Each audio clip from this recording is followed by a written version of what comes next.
Lane looked at her, then exhaled a thin, overly expressive stream of smoke down at his plate. "This is going to be a real little doll of a weekend," he said. "A chicken sandwich, for God's sake." Franny was annoyed. "I'm not hungry, Lane. I'm sorry. My gosh. Now, please. You order what you want. Why don't you? And I'll eat while you're eating. But I can't just work up an appetite because you want me to." All right. Lane craned his neck and caught the waiter's attention. A moment later, he ordered the chicken sandwich and the glass of milk for Franny, and snails, frog's legs, and a salad for himself. He looked at his wristwatch when the waiter had gone and said, "We're supposed to be up at Tenbridge at 1:15. 1:30, incidentally. No later. I told Wally we'd probably stop off for a drink and then maybe we'd all go out to the stadium together in his car. You mind? You like Wally. I don't even know who he is." "You've met him about 20 times, for God's sake. Wally Campbell, Jesus. If you've met him once, you've met him." "Oh, I remember.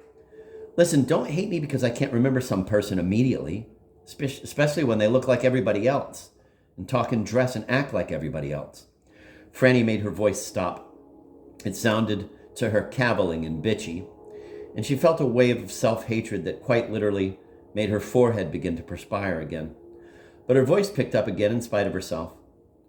"I don't mean there's anything horrible about him or anything like that. It's just that for 4 solid years, I've kept seeing Wally Campbells wherever I go. I know when they're going to be charming. I know when they're going to start telling you some really nasty gossip about some girl that lives in your dorm.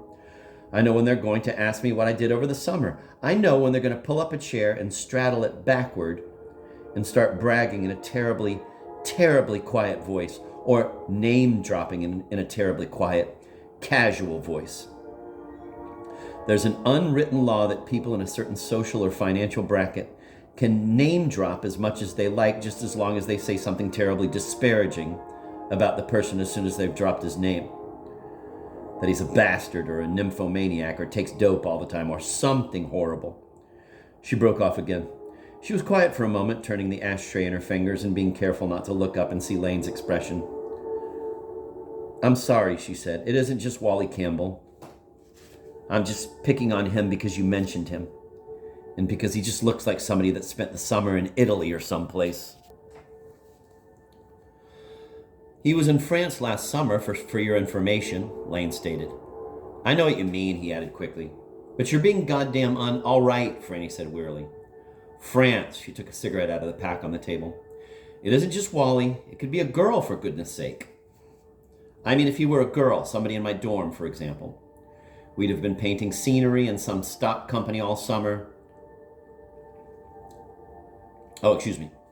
I mean, if he were a girl, somebody in my dorm, for example, he'd have been painting scenery in some stock company all summer, or bicycled through Wales, or taken an apartment in New York and worked for a magazine or an advertising company. It's everybody. I mean, everything everybody does is so, I don't know, not wrong or even mean or even stupid necessarily, but just so tiny and meaningless and sad-making. And the worst part is, if you go bohemian or something crazy like that, you're conforming just as much as everybody else, only in a different way." She stopped. She shook her head briefly, her face quite white, and for just a fractional moment she felt her forehead with her hand. Less, it seemed, to find out whether she was perspiring than to check to see, as if she were her own parent, whether she had a fever. "I feel so funny," she said. "I think I'm going crazy. Maybe I'm already crazy." Lane was looking at her with genuine concern, more concern than curiosity. "You're pale as hell. You're really pale. You know that?" he asked. Franny shook her head. "I'm fine. I'll be fine in a minute." She looked up as the waiter came forward with their orders. "Oh, your snails look beautiful." She had just brought her cigarette to her lips, but it had gone out. "What did you do with the matches?" she asked. Lane gave her a light when the waiter had gone. "You smoke too much," he said. He picked up the small fork beside his plate of snails, but looked at Franny again before he used it. "I'm worried about you. I'm serious. What the hell's happened to you in the last couple of weeks?" Franny looked at him, then simultaneously shrugged and shook her head. "Nothing, absolutely nothing," she said. Eat them snails. They're terrible if they're cold. You eat." Franny nodded and looked down at her chicken sandwich. She felt a faint wave of nausea and looked up immediately and dragged on her cigarette.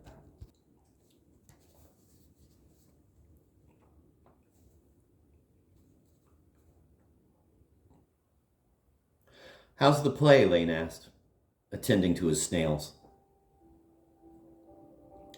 I don't know. I'm not in it. I quit. You quit? Lane looked up. I thought you were so mad about the part. What happened? They give it to somebody else? No, they did not. It was all mine. That's nasty. Oh, that's nasty. Well, what happened? You didn't quit the whole department, did you? Franny nodded and took a sip of her milk. Lane waited till he had chewed and swallowed, then said, Why, for God's sake? I thought the goddamn theater was your passion. It's about the only thing I've ever heard you... I just quit, that's all, Franny said. It started embarrassing me. I began to feel like such a nasty little egomaniac, she reflected.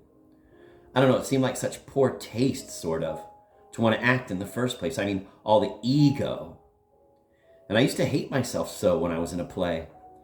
To be backstage after the play was over, all those egos running around feeling terribly charitable and warm, kissing everybody and wearing their makeup all over the place. And then trying to be horribly natural and friendly when your friends came backstage to see you. I just hated myself. And the worst part was I was usually sort of ashamed to be in the plays I was in, especially in summer stock. She looked at Lane. And I had good parts, so don't look at me that way. It wasn't that. It was just that I would have been ashamed if, say, anybody I respected, my brothers, for example, came and heard me deliver some of the lines I had to say. I used to write certain people and tell them not to come, she reflected again. Except Pegeen and Playboy last summer. I mean, that could have been really nice. Only the goon that played the Playboy spoiled any fun it might have been. He was so lyrical. God, was he lyrical. Lane had finished his snails. He sat looking deliberately expressionless. You got terrific reviews, he said. You sent me the reviews, if you recall. Franny sighed. All right, okay, Lane. No, I mean, you've been talking for a half hour as though you're the only person in the world that's got any goddamn sense, any critical ability. I mean, if some of the best critics thought this man was terrific in the play, maybe he was. Maybe you're wrong. That ever occur to you? You know, you haven't exactly reached the ripe old. He was terrific for somebody that just has talent. If you're going to play the Playboy right, you have to be a genius. You do. That's all. I can't help it, Franny said. She arched her back a trifle, and with her mouth a trifle open, she put her hand on top of her head. I feel so woozy and funny. I don't know what's the matter with me. You think you're a genius? Franny took her hand down from her head. Aw, Lane, please, don't do that to me. I'm not doing any. All I know is I'm losing my mind, Franny said. I'm just sick of ego. My own and everybody else's. I'm sick of everybody that wants to get somewhere, do something distinguished, be somebody interesting. It's disgusting. It is. It is. I don't care what anybody says. Lane raised his eyebrows at that and sat back, the better to make his point. You sure you're not just afraid of competing? He asked with studied quietness. I don't know too much about it, but I'd lay odds a good psychoanalyst, I mean a really competent one, would probably take that statement. I'm not afraid to compete. It's just the opposite. Don't you see that? I'm afraid I will compete. That's what scares me. That's why I quit the theater department. Just because I'm so horribly conditioned to accept everybody else's values, and just because I like applause and people to rave about me doesn't make it right. I'm ashamed of it. I'm sick of it. I'm sick of not having the courage to be an absolute nobody. I'm sick of myself and everybody else that wants to make some kind of a splash. She paused and suddenly picked up her glass of milk and brought it to her lips. I knew it, she said, setting it down. That's something new. My teeth go funny on me. They're chattering. I nearly bit through a glass the day before yesterday. Maybe I'm stark staring mad and don't know it. The waiter had come forward to serve Lane's frog legs and salad, and Franny looked up at him. He, in turn, looked down at her untouched chicken sandwich. He asked if the young lady would perhaps like to change her order. Franny thanked him and said no. I'm just very slow, she said. The waiter, who was not a young man, seemed to look for an instant at her pallor and damp brow, then bowed and left. You want to use this a second? Lane said abruptly. He was holding out a folded white handkerchief. His voice sounded sympathetic, kind, in spite of some perverse attempt to make it sound matter-of-fact. Why do I need it? You're sweating. Not sweating, but I mean your forehead's perspiring quite a bit. It is? How horrible. I'm sorry. Franny brought her handbag up to the table level, opened it, and began to rummage through it. I have some Kleenex somewhere. Use my handkerchief, for God's sake. What the hell's the difference? No. I love that handkerchief, and I'm not going to get it all perspiry, Franny said. Her handbag was a crowded one. To see better, she began to unload a few things and place them on the tablecloth, just to the left of her untasted sandwich. Here it is, she said. She used a compact mirror and quickly, lightly blotted her brow with a leaf of Kleenex. God, I look like a ghost. How can you stand me? What's the book? Lane asked. Franny literally jumped. She looked down at the disorderly little pile of handbag freight on the tablecloth. What book? She said.